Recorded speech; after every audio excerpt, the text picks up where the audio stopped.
Namun, Feng Xin tersenyum aneh. Lalu bocah ras naga sejati, siapa yang akan kamu tantang? Qin Yichen melirik Kaisar Dwarf, dan menemukan bahwa mata, hidung, mulut, dan mulutnya, dan leluhur ingin membantu. Tetapi mereka dapat membantu. Bahkan Tuan Muda Qing Yu bukanlah lawan dari dua kaisar ilahi bawaan. Apalagi mereka, bahkan jika mereka tidak mengikuti Qin Yichen, mereka tidak akan dapat mencapai level ini. Kakak yang tidak disebutkan namanya, apa pendapatmu? Pedang yang tidak disebutkan namanya itu menyipitkan mata sedikit, memandangi dua bayangan, dan bergumam. Meskipun kedua leluhur memiliki jalan yang berbeda, Dao Wei tidak jauh di belakang. Semuanya berada pada titik di mana kita tidak dapat menandinginya. Hanya masalah waktu sebelum yang satu menang dan yang lain menang. Tapi kamu belum menjawabku. Anonymous juga membuat masalah. Meskipun kedua leluhur itu tertawa saat ini, penindasan itu terlalu menakutkan baginya. Itu bukan tindakan yang disengaja dari leluhur. Tetapi mereka adalah dewa bawaan. Murni dan megah jalan itu membuat Kendo tanpa nama terbentang di depannya. Tanpa nama dan berkata, tapi saya ingat bahwa dewa bawaan memiliki kelemahan, atau cacat, yaitu kultivasi mereka dan Dao Wei sangat lajang. Karena mereka bergantung pada alam atau diciptakan. Kekuatan alam dan kekuatan naga sejati menciptakan kekuatan yang mereka lahirkan untuk menjadi lebih kuat dari para dewa. Tetapi mereka juga menempatkan lapisan belenggu pada mereka. Qin Yichen mengangguk mengerti. Sama seperti Vingot tidak eksklusif satu sama lain. Kecuali untuk keluhan etnis. Kuncinya tidak cocok seperti api dan air. Karena pola sihir rune ilahi sendiri. Dan bloodline dan sejenisnya. Semuanya disangkal. Tapi premisnya adalah harus ada kekuatan di atas mereka yang memenuhi syarat untuk membicarakan hal ini. Anonim menjilat bibirnya. Dan mengeluarkan koin tembaga. Kalau tidak, mari kita dengarkan takdir. Sudut mulut Qin Yichen berkedut. Apakah metode ini terlalu tidak bisa diandalkan? Apakah mungkin melempar koin tembaga untuk berdiri dan membiarkan kedua leluhur menghitungnya secara langsung? Qin Yichen tahu bagaimana melewati aturan jika keduanya menang atas satu. Tetapi singkatnya, apakah ada pilihan bagi mereka sekarang? Sulit untuk menang jika Anda bisa memenangkannya. Memikirkan hal ini, Qin Yichen hanya mengangkat lengan kirinya secara langsung. Dalam hal ini, leluhur Frost Shadow, mohon saran. Hao Suangying tidak terkejut, tetapi hanya berkata sambil tersenyum. Mengapa kamu memilih saya? Apakah Anda pikir saya lebih baik daripada adik perempuan Feng Xin? Qin Yichen tertawa. Pokoknya, saya harus memilih satu. Saya memilih leluhur Feng Xin. Apa dia ingin bertanya seperti ini? Pernyataan ini adalah bahwa Hao Suangying terkejut dan bibir tipisnya sedikit terangkat, menarik. Qin Yichen menggaruk kepalanya. Semua Gesi mengajar dengan baik. Gekian Hao menarik napas dan menunggu sebentar. Sepertinya dia benar-benar mengajarkannya. Hao Suangying hanya berjalan ke aula. Qin Yichen mengikuti dari belakang. Berubah menjadi streamer. Dan memasuki aula besar. Di sini, puncak istana bela diri naga sudah dekat. Namun, hawa dingin di kuil membuat Qin Yichen merasa bahwa puncak istana bela diri naga berada di luar jangkauan. Dingin sekali, Ziyun juga mengikuti kerumunan. Hanya menyentuh hawa dingin. Dia tidak bisa menahan gemetar. Hanya merasakan tangan dan kakinya membeku.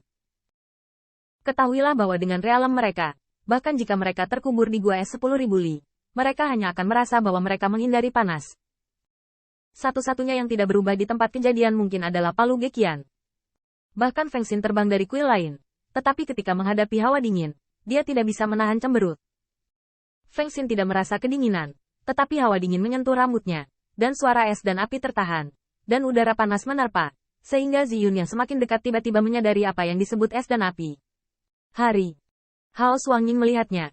Hanya menarik napas dalam-dalam. Dan udara dingin tersedot ke dalam mulutnya. Dan dia melanjutkan senyumnya yang anggun. Bukankah sekarang dingin? Itu tidak dingin lagi. Tapi Ziyun merasa lebih banyak rambut berdiri. Itu, leluhur, dinginnya tadi. Hao Suangying mengedipkan mata indah Leng Luo Taoyan. Saat kamu tidak muncul, aku juga harus bernapas.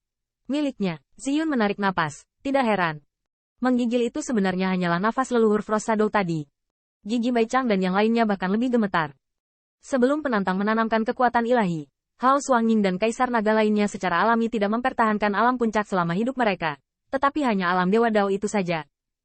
Karena mereka adalah Raja Iblis, mereka semua merasa dingin menusuk sumsum tulang. Jika mereka benar-benar diubah menjadi Dewa Iblis biasa, saya khawatir naga es bawaan ini akan bernapas lega dan dapat membekukan orang. Betapa mengerikannya ini. Ketahuilah bahwa pepatah umum tentang dewa menyendiri dan terpencil memang tidak salah. Karena pembangkit tenaga God Realm dapat menghirup nafas dan dapat diubah menjadi angin yang mengamuk di kota umum.